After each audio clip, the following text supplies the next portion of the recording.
Hello everyone, आज के इस वीडियो में हम लोग B pharma third semester 2020 and 21 का पेपर देखने वाले हैं। और आज का हमारा जो सब्जेक्ट है वह है फार्मास्यूटिकल माइक्रोबायोलॉजी। ठीक है, तो आज की इस वीडियो में हम लोग तीनों सेक्शन को कवर करेंगे और आज का जो पीडीएफ है वो आपको डिस्क्रिप्शन बॉक्स में मिल जाएगा। तो आपको स्क्रीनशॉट लेने की ज़रूरत नहीं है, तो आपको वहाँ से डायरेक्ट डाउनलोड कर लेना है। और जो पासवर्ड मांगा जाएगा वो आपको पता ही होगा, यहाँ पे आपको कुछ देखने को मिल जाएगा। तो आपको 6 डिजिट पासवर्ड पहले आप इकट्ठा कर रहे थे वैसे ही आपको कलेक्ट कर लेना है और उस 6 डिजिट पासवर्ड को यूज़ करेंगे तो आपका पीडीएफ एक्सट्रैक्ट हो जाएगा। चलिए तो यहाँ पे शुरू करते हैं सेक्शन ए से।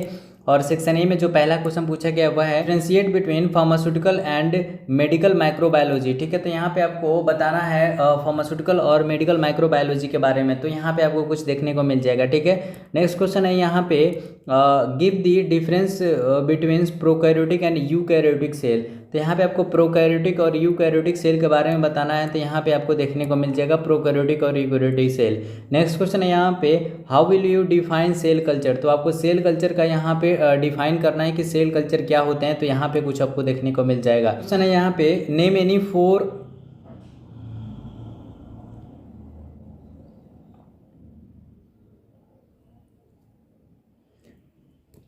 नेक्स्ट क्वेश्चन है यहाँ पे name any 4 equipment for sterilisation. तो यहाँ पे आपको कोई 4 इक्विपमेंट बताना है जो कि स्टेरिलाइजेशन में यूज़ होते हैं। ठीक है, यानी स्टेरिलाइजेशन के लिए यूज़ होते हैं। नेक्स्ट क्वेश्चन है यहाँ पे give the construction of Louis Pasteur in the field of microbiology.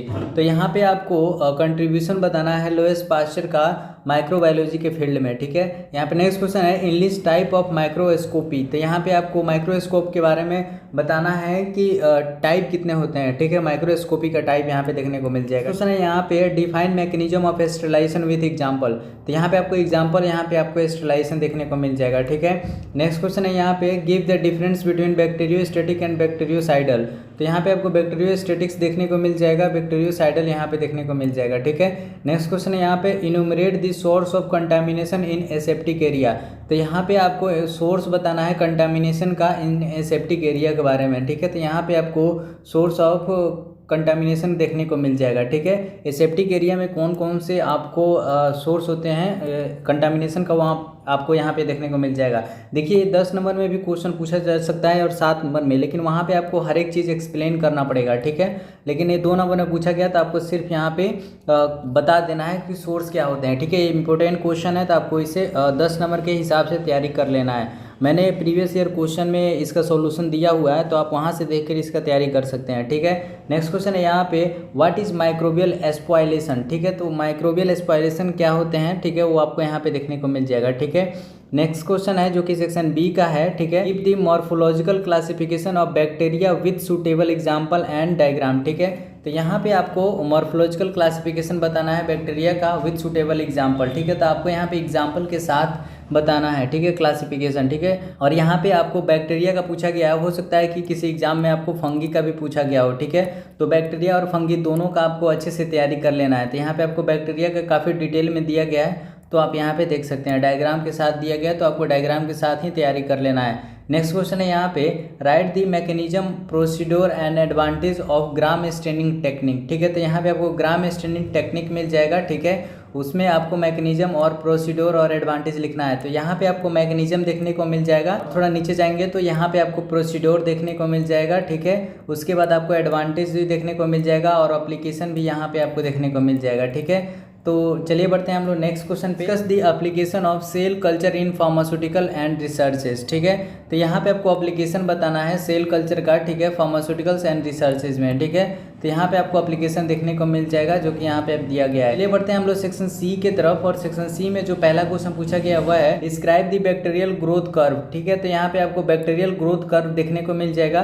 तो ऐसे ही आपको बैक्टीरियल ग्रोथ कर्व बनाना है। ठीक है, जैसे कि आपको यहाँ पे देखने को मिल रहा होगा। ठीक है, और इसमें नेक्स्ट क्वेश्चन पूछा गया है विथ ऑल फेज। ठीक है, तो यहाँ पे आपको ऑल फेजेस जो हैं वो आपको बताना है। जैसे यहाँ पे आपको फेज दिख रहे हैं, ठीक है, 4 फेज है, वो आपको चारों फेज को एक्सप्लेन करना है, क्योंकि ये आपको 7 नंबर में पूछा गया है। तो यहाँ पे देख लेंगे आपको लैग फेज देखने को मिल जाएगा। ठीक है, यहाँ पे लॉग फेज देखने को मिल जाएगा। ठीक है, और यहाँ पे आपको स्टेशनरी और डेथ फेज यहाँ पे देखने को मिल जाएगा। ठीक है, तो ये कुछ फेज है जिसे आपको याद कर लेना है। नेक्स्ट क्वेश्चन है यहाँ पे describe the method of prevention of contamination in aseptic area.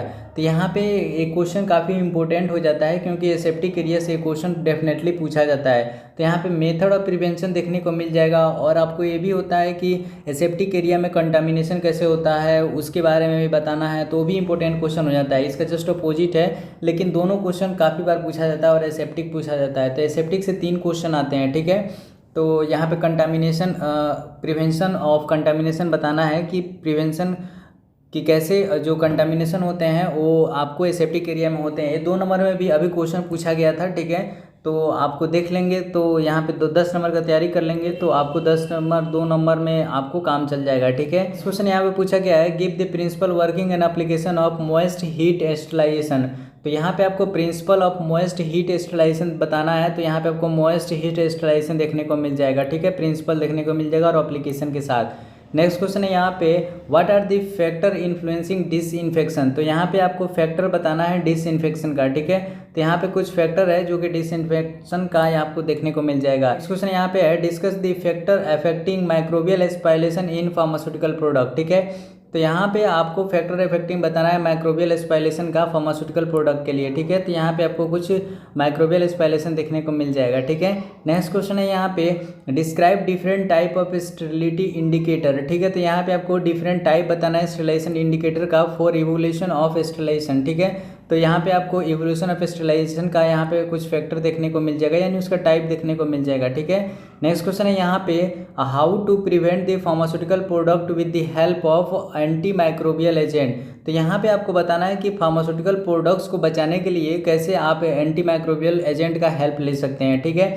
तो यहाँ पे कुछ टिप्स एंड ट्रिक्स है जिसके थ्रू आप माइक्रोबियल स्पाइलेशन से बचा सकते हैं। ठीक है, तो यहाँ पे आपको एंटी माइक्रोबियल एजेंट के थ्रू जो फार्मास्यूटिकल प्रोडक्ट है उसे बचाना है। ठीक है, तो यहाँ पे नीड टू प्रिवेंशन यहाँ पे दिया गया है कि कैसे आप बचा सकते हैं। यहाँ पे आपको क्लासिफिकेशन बेस्ड मैकेनिज्म देखने को मिल जाएगा। ठीक है, तो इस तरह से हमारा जो सेक्शन सी है वो भी कंप्लीट होता है। आई होप कि आपको ये वीडियो अच्छी लगी होगी और अब तक आपको पासवर्ड मिल गया होगा जिससे क्या हो कि आप अपने पीडीएफ को एक्सट्रैक्ट कर सके। ठीक है, मिलते हैं नेक्स्ट वीडियो में, तब तक के लिए बाय, टेक केयर, जय हिंद।